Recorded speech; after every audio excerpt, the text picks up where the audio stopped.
Milí přátelé, po delší době je tady nové video. Proč? Protože vám chci popřát a chci vás přizvat k něčemu novému.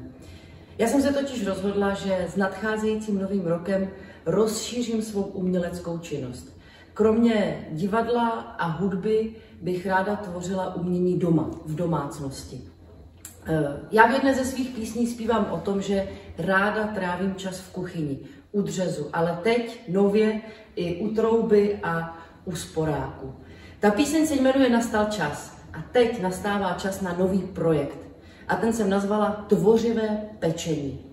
Projekt je určený pro jednotlivce, pro malé skupiny a veškeré důležité informace, včetně pozor, nákupu dárkových poukazů, můžete najít na nových webových stránkách, které jsem za tímto účelem vytvořila, a ty jsou www.pepepeče.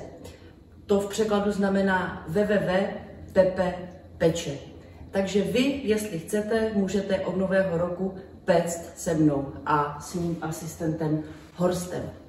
Přátelé, doufám, že jste prožili krásné vánoční svátky, a hlavně vám přeju vypečený nový rok.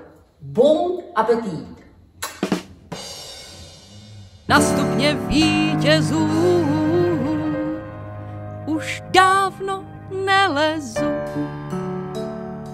Jsem totiž happy i doma u dřezu.